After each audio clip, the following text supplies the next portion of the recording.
You are listening to the Push Media Podcast Network.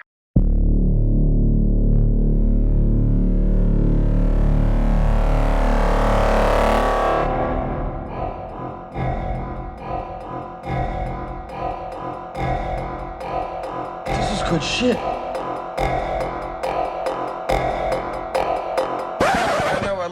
Shalom Aleichem. If you would be so kind to indulge me, I would like to begin with a quote. I would like to begin with a quote from Joe Robinette Biden. Robinette, of course, being his actually true, retardedly, flamboyantly silly, dumb middle name. Not me making a joke, not me trolling for alt-right clicks when I had an episode entitled Joe Hard R. Biden. If you thought that, to you I say Republicans still buy sneakers too. And you were wrong. His actual middle name is Robinette. It was a double entendre, not a cheap joke. There is a big difference if you want to keep score at home. But if I may begin with a quote from Robinette, I would like to say, and I take this excerpt from his speech that he gave in 2017 at a Wilmington, Delaware swim club. The excerpt is this: and if you used pomade in your hair, you had to use a bathing cap. Powerful words. Powerful words, I know.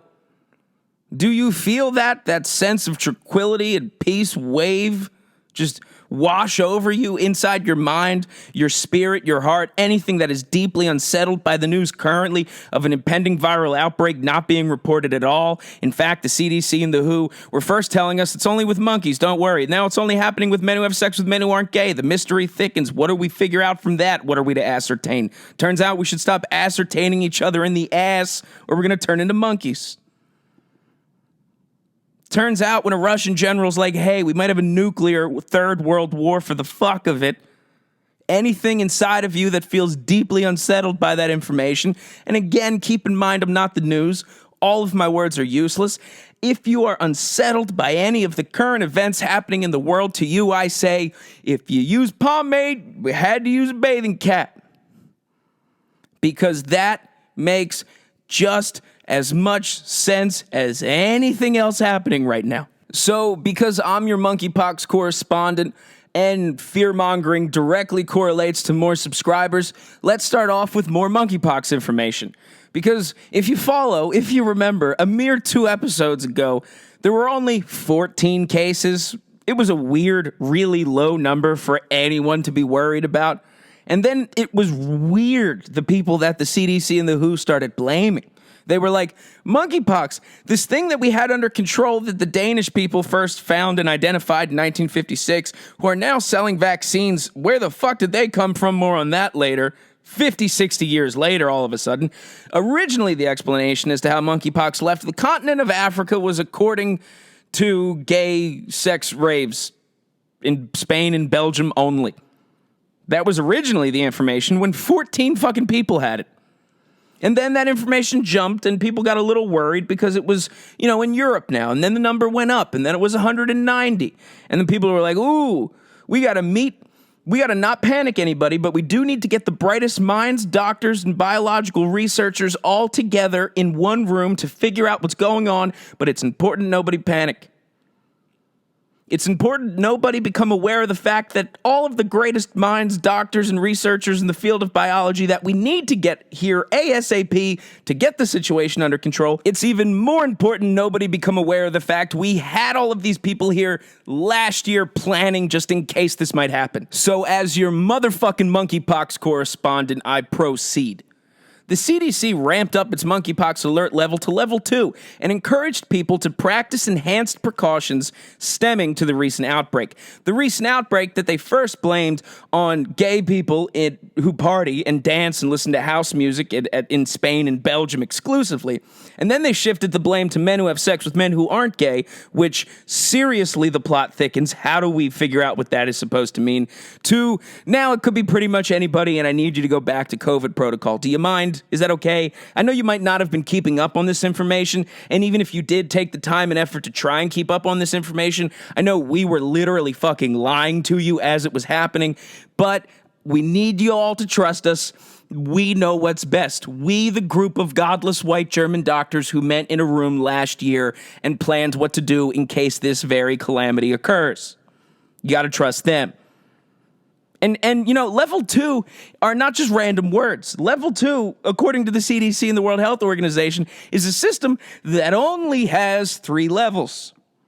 Level 3, we just went through. Level 2 was 19 people who might have went to Africa or might like house music and might like dick.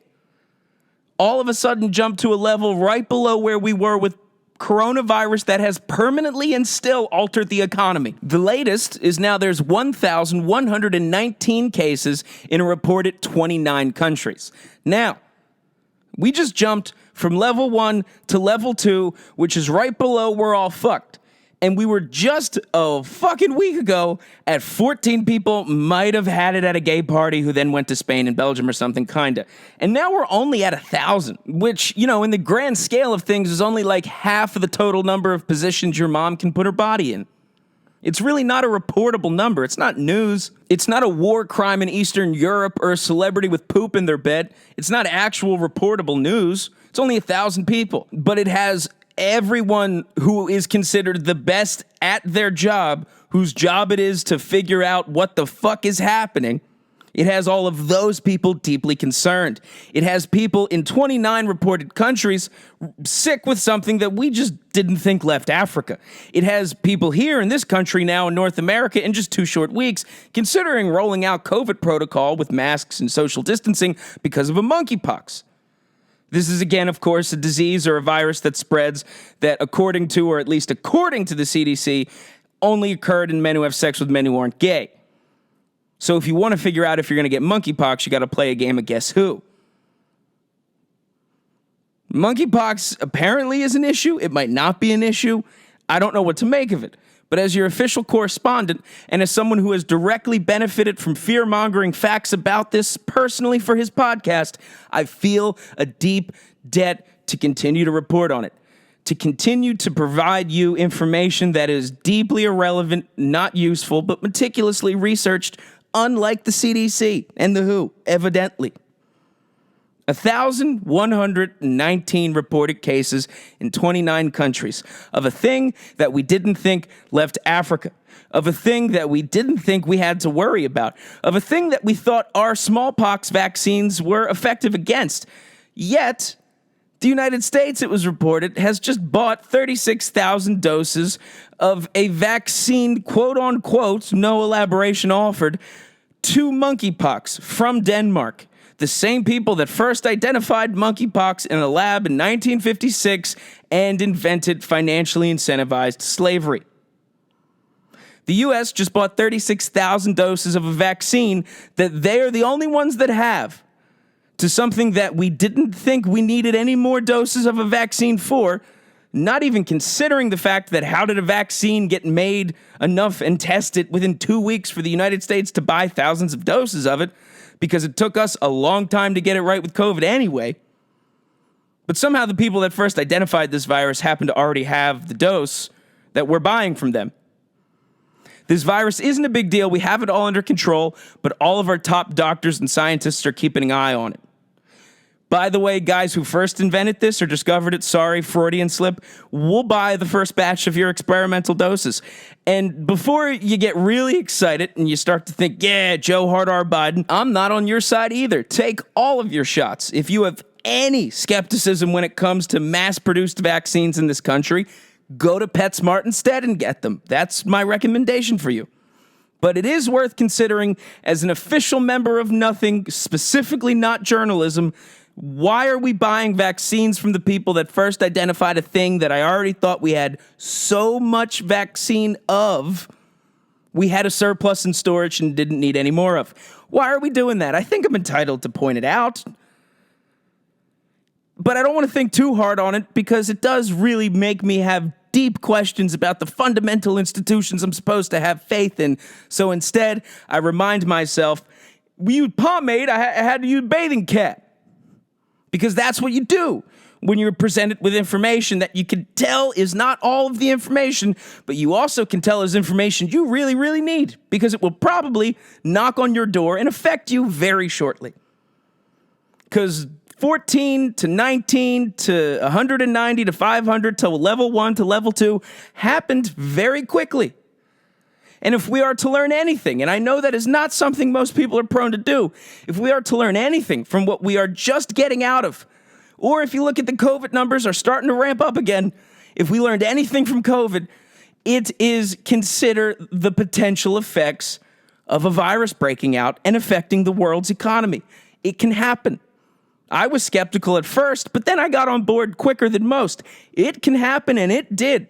Ask anyone who doesn't have the business they had 2 years ago. So as your official monkeypox correspondent here at Channel 69, Not the News, I say, wash your hands, I guess, or maybe put on a mask, maybe pay attention to it, or maybe not. It's not like that will really change much. Don't be gay, I think, according to the CDC, if you don't want to get monkeypox, or just don't be a man who has sex with men. We're not really sure what the science is yet on what the difference between those two terms are, or what the effects are with it being related to monkeypox. That would be my advice, I guess.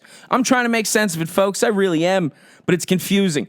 All I can tell you is that the numbers continue to go up. The numbers are still kind of low, but the reaction is very, very high from everyone. Everyone having that reaction are the people you don't want to be having that reaction either. They seem eerily calm, though, because they did meet a year ago in Germany and planned this happening. So for the latest on monkeypox, this might have been the news. I guess. I don't know. Who fucking knows? But we should lighten the mood, though, right? We should introduce some levity.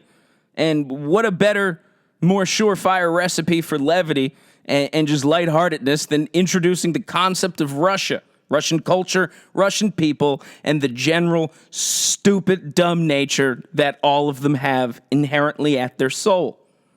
Is that harsh? Absolutely. Was it intended to hurt their feelings? Only if they are capable of understanding the words I said, and they suck as people. I am over it. I'm tired. I'm done with it. And I know you shouldn't use broad strokes to paint, solutions with people that involve genocide. I have heated history. I know it's a slippery slope. With great power comes great more genocides all the time. That tends to be history. But are we at a point where we need Russia anymore? Genuinely. I ask this with all seriousness, in all candor. As someone who is not a part of the military-industrial complex in any way, shape, or form, but is entirely open to sponsorship, I ask you this question. Do we need Russia anymore? Should they be allowed to exist? I've asked this question before, mostly in jest, but now I'm serious. Do we consider wiping it off the face of the fucking earth forever? Because I'm tired of it. I'm tired of the villains in history being the same fucking guy. I'm tired of the great military minds of history that we've had, like General Patton, warn us that Russia will continue to be the problem, and we decide we'll kill General Patton instead and allow Russia to at some point be the problem again. It would be more productive if instead we take our great military mind, General Patton, and have him die in a single car crash and instead allow Russia to become the problem we all expect it to be. That is a more pragmatic solution to the information we have been presented with. I'm over it. I think maybe we just blow it the fuck up, send it packing, see ya, Russia, entirely, the whole country, all of it, fuck it. I used to sell gym memberships in a Russian neighborhood, and some of them were mean to me. I'm over it. I have long made my peace with Russia. Sayonara, comrades. You can't be causing world wars. You certainly can't be using the word nuclear. And I think it might be time if you just go kaputs, kabam, kaplooey. Whatever the fuck your culture's word is, and I doubt you've even gotten around to making a word for it because you've spent every battle in history pointing your weapons and firing them at your own fucking property, you Russian blockhead. I don't mean to be crass. I don't want to be politically incorrect. But is it time we consider genocide of an entire country? I'm just kidding, allegedly. Haha, it's a joke. I take it back. I'm just saying we need to consider adult solutions because Russia, literally this week, Putin fucking elicited Germany and Japan to form an alliance with them, Russia. Germany, Japan, Russia. How many fucking times are we going to do this? I don't want to do it again. I didn't even participate in the Second or First World War, to the best of my knowledge, I did at least. That's literally the fucking sides, okay? And for all the fucking soothsaying, prophet cult leading racists that we've had in this country who write books and manifestos saying, I have a prophecy of a third world war coming, let's not do anything that allows the same exact fucking sides to start forming again. I think it's time someone maybe consider an adult solution and blow Russia the fuck up off the map. Again, I sold gym memberships in a Russian neighborhood, and some of them were mean to me. Some of them made parts of my day slightly uncomfortable, and some of them might start and launch nuclear weapons now. To me, it's all the same. To me, Russia's got to go. We have a country who's been a villain in every world war, trying to start another one, and they also pickled Rasputin's penis. That's real. The penis of a guy who collapsed the Soviet Union, the government has decided is worthy and an artifact being on display currently at the Stalingrad or whatever the fuck happens out there. Fuck your country. Fuck your misunderstanding of history. Fuck your lack of joy generally in your face. And for the love of God, buy a fucking gym membership, you Ruski. Okay? I will grant you my emotions might have gotten the best of me for a couple minutes there. But I'm just a little tired of living under a threat of a nuclear war coming out of Russia. One that is deeply illogical and based in no strategy at all. Literally and truly. Do you know how the war... I can't make sense of what the fuck is happening out there, because if we are to follow the traditional mainstream understanding of each country's military might and whatnot, it was to be a pretty simple thing. Russia wanted the Ukraine. Russia, we thought, had a very strong army and could take the Ukraine whenever they want. Decided we want it, and it was going to be a problem for us with NATO, blah, blah, blah, or whatever. So Russia goes to take it, but then the Ukraine, because there was a comedian who became president who's actually fucking tremendous at the job, has been putting up a valiant effort. It's been going on for months, and that's shocking. And you're like, how is the Ukraine putting up this fight? The world's getting into it. You know, the same companies that have rainbow flags behind their logos this month had a blue and yellow flag behind their rainbow for a couple days earlier. So it was a big deal here. And you're like, how is the Ukraine doing this? How are they fighting off Russia? And then you start to find out that there is information coming from the battlefield that says this is the strategies the Ruskies have. Because they are Russian, their plan is inherently stupid. And they have been riding in on tanks via the only two fucking roads into the Ukraine that everyone knows about. Everyone knows strategically where to stand if you want to pick off anyone riding into town on those, roads. And the Russians are just sending all of their resources in on these two roads to get shot by the smarter Russians, the Ukrainians. And that's just what the fuck apparently has been going on. So all this credit that everyone wanted to give the Ukraine, and not to take anything away from them, they're fighting for their life and their country, God bless. How hard could it be to pick off Russians who are being very Russian in a tank 100 miles away, probably poking their head out saying, hey, shoot me in the fucking head, I'm Russian. And I didn't buy a gym membership. This is the consequences I must now face. So then, just when you think, maybe I don't have to worry as much as you think you should when you hear nuclear war, because maybe it's just Russians being Russian and they'll eventually tire themselves out or hopefully blow themselves off the fucking map. But all of a sudden now, you start to hear these stories about all these Russian billionaires all over the globe are getting their yachts repossessed and they're being stopped around the world and detained. And then you start to hear that Russia has all of this technology that they haven't even used yet. We have supersonic missiles that we haven't even launched. There's supersonic missiles that the United States doesn't even have. We still need to be worried. Now, a couple things. One, to the Russian military general Sergei Mikhailov, or whatever the fuck, this guy Sergei, he went on Russian state TV or Russia's Got Talent or whatever the fuck, and he was like, pretty much nuclear war is going to happen any day, we don't give a fuck. Reason to be worried. And then you hear people here in America say, man, we should be worried. Russia's got these supersonic missiles that we don't have. And now I am presented with another case of, well, hold on, they are still Russian. Because if you are to even think for a second, I mean a millisecond, if you are to entertain the idea that the Russian people put their brains together and created a rocket, created a missile, created a supersonic missile, the likes of which technology is something we couldn't, as American scientists with the military-industrial complex, figure out ourselves, you are a doofus. You are almost so stupid you yourself are then Russian. If you think the Russian brain trust was able to build anything that we are incapable of building, I encourage you to move to Russia.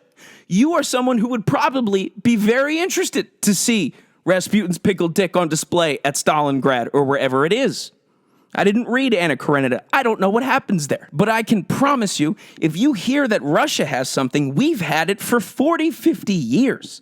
That's just how it goes. These are the people, need I remind you, whose primary offensive strategy in war is to blow up their own shit. These are dangerous morons, but morons at their core. So if you are to follow this, Russia's supposed to win, Russia goes to win, and Ukraine puts up a good fight. But then you find out they're putting up a good fight because Russians are fighting in a particularly Russian manner. But then, just when you think maybe we let our guard down, the Russians still have these missiles that are crazy dangerous, which we'll launch whenever because we're crazy. But you got to keep in mind, don't totally freak out. Of course, we have bigger and better missiles. We're the boys. That's just what it is. But again, missiles getting launched are not something to be taken lightly. It's very serious. And usually, the reason countries don't launch missiles willy-nilly is because everyone understands it would have pretty bad effects for everybody. But the difference here is I don't know if logic is to be considered anymore with Russia because two reasons. One, we already know they're Russian. You know what that means. And secondly, Putin is a man who has already stated very clearly his goal is to reunify the Russian Empire to its former glory, which is make it bigger. And Putin is a guy who's been a dictator of a military that we all at least thought was formidable for a while. All of his life, pretty much. He kills people, he poisons people, he's in charge, he's great at judo, he might have lupus, and he's got nothing to lose. That's the biggest key takeaway here in the situation. He has nothing to lose. He's a guy who's been a dictator, so in other words, has never meant or understood the concept of no ever at all, who is a trained KGB agent at the end of life with the ability to use every single resource in that godforsaken frostbit land we call Russia. So the logic that usually applies where countries won't blow up other countries because that would suck might not apply because Russia doesn't give a fuck anymore. Putin's on his way out. He just wants what's beautiful and glorious for Russia to happen again, which will literally never take place ever because nothing good or joy-inspiring could ever come from a culture remotely Russian in any origin, in my humble opinion. So if they're already losing a battle that they've proven that they were incapable of winning when we all thought they were going to win it in a day, they've prolonged that into months, what's going on with that? Are Russians just stupid and they just are stupid? Of course, the science is there to back that up. Or, based on Putin suddenly eliciting Japan and Germany for, I don't know, any historical precedent maybe there's some reason he was doing that, or maybe he's just trying to bait everyone into a war because the only way for Russia to even have a remote potential shot at recapturing whatever glory they think they used to have, and again, keep in mind they never fucking did, the only shot that might happen is if there is enough chaos going on, i.e. a third world war, which maybe as the dice roll may fall, could result in Russia coming out on top.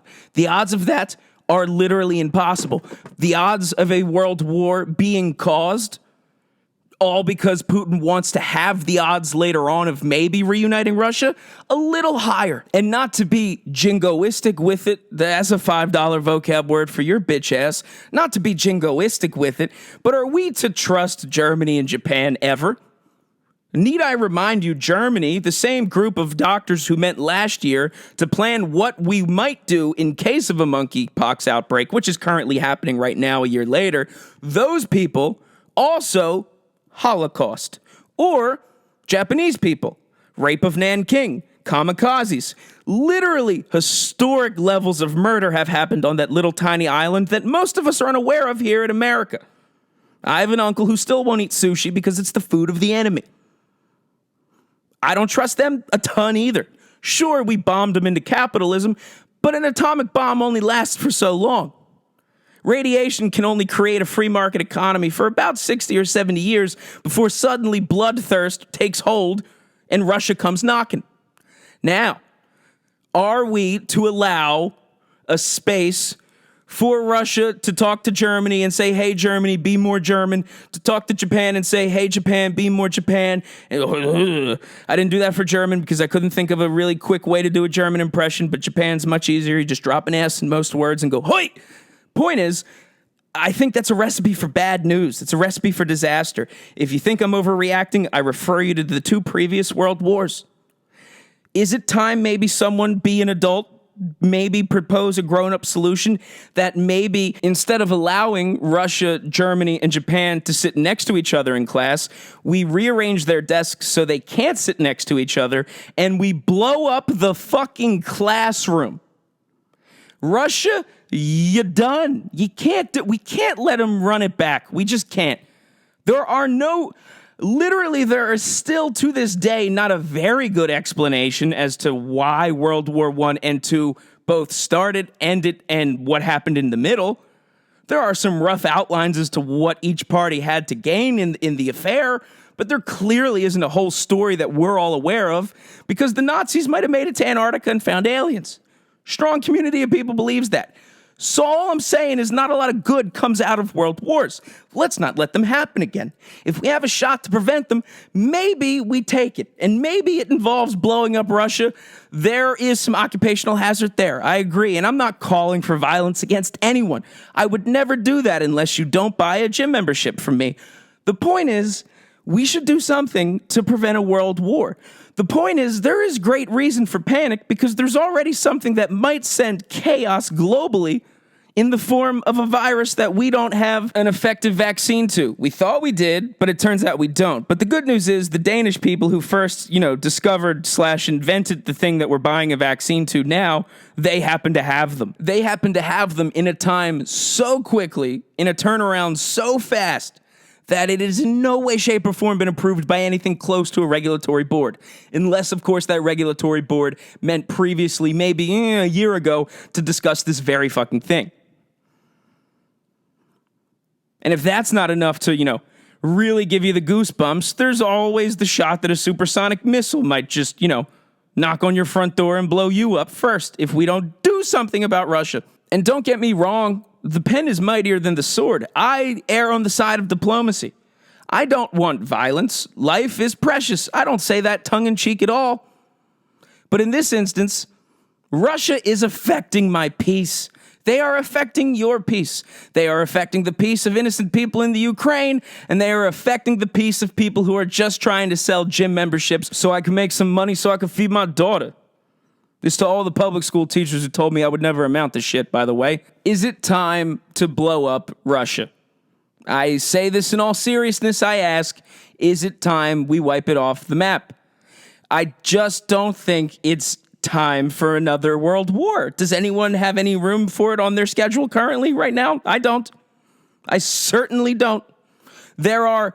Actually, if you were to look around and take a genuine, honest assessment of all of the sectors that intersect that make up America in terms of who the president is, how the economy is, what's gas prices right now, what's the unemployment rate, what's the employment rate, what's the general climate amongst people, what's the race relationships like right now.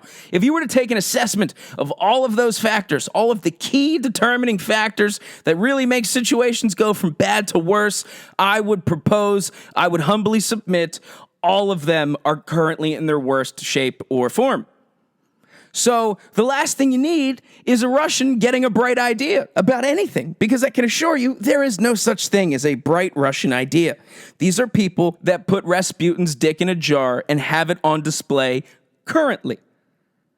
And they have missiles. Somehow, some way, they were able to build a missile, which is a fucking mystery. I have no idea how Russians were able to put their minds together and create a missile. It is a mystery to me. It is a mystery in the same way I don't know what a man who has sex with a man who isn't gay is. It's that level of mystery.